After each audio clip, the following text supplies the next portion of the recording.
I'm Alessandra Barrett, Senior Content Editor for JOC, and I'm at our 2019 Container Trade Europe Conference with Patrick Berglund, CEO and co-founder of Xeneta.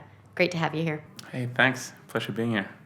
You're on the Asia-Europe panel examining the issue of contracting in 2020. What are you seeing?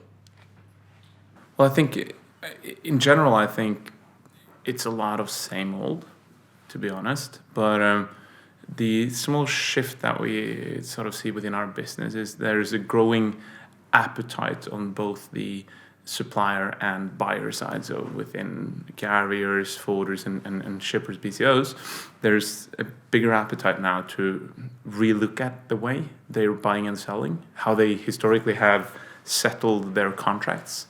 And I believe for Asia Europe, it's particularly interesting now because we go into the main contract season, now entering Q4, and there's a growing number of businesses that evaluates how much waste it is in the old way of buying and selling for both sides of the table. So that means that if you can find different mechanisms, such as an index, you could peg the pricing on that, and you could start thinking multi-year deals and more of a partnership role. And I believe parts of what I found interesting today is the debate around how insignificant the plus minus $200 rate really is from a product point of view, where one of the people at the panel made a case that if they have 20,000 items in a container box and you take the $200 rate increase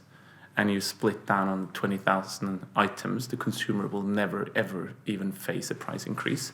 Whereas this industry tends to talk about it as almost a make or break. And this coupled with this year's sort of like a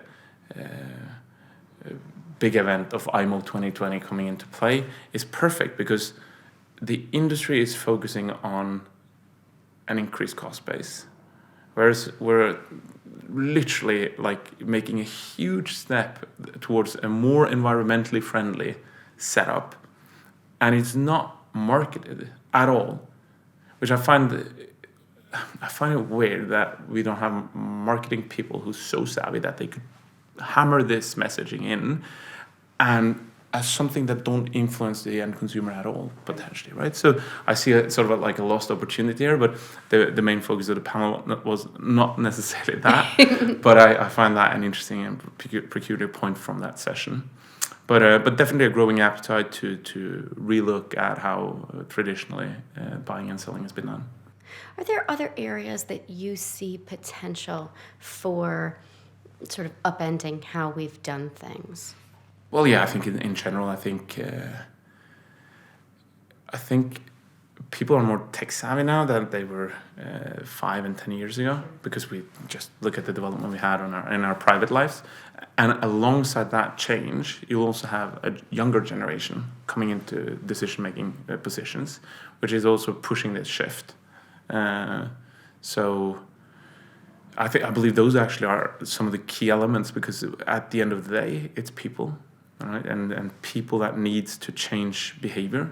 And that's tough. I be blunt with you. I have some customers that said, "Of course it's going to change, Patrick, but you have to wait until I retire," which I mean, it's a lovely statement, and I get that. And I believe it's going to be a combination of some businesses stuck with that until they retire, and some pushes the envelope and change earlier and sooner and quicker.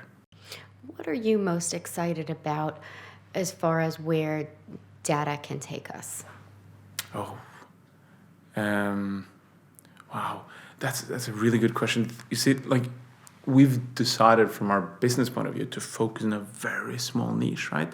But I see that over the last 5 years, there's businesses now thriving within visibility or within all like parts of shipping, right? From track and trace to whatever customs. So they all do different things, and I think it's some of that I find genuinely exciting.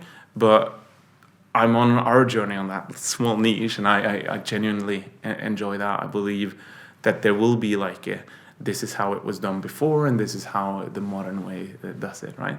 Whether it's visibility or track and trace and all of that, or whether it's contracting. Yeah. It feels like the biggest hurdle to me for your business is changing people's ways. Is there something less obvious that is a hurdle in your mind? Yeah, but I think you hit it, to be honest. Like, over the years, we've had major issues dealing with the fact that this industry creates Excel sheets to run the business.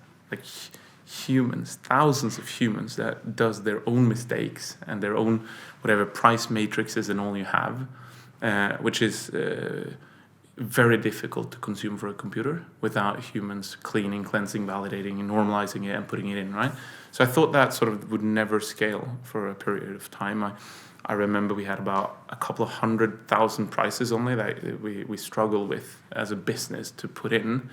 Now we're receiving and putting in more than 10 millions every month. So that's sort of like solved. But throughout the whole journey, the constant challenge is people, right? And but also one of the most inspiring challenges, because it's fun to work with people. But if I were to pinpoint something, I think you just did, and that's exactly what the challenge is about. How do you make, or how do you get these people on the same side to look at it as you as a business look at it, right? And then try to do that in scale. That's a challenge. Now, you're clearly in the tech space of our industry. Is there a technology that you think has just been overblown, too much hype? It seems to me that we're consistently underestimating how complex it is to run supply chains.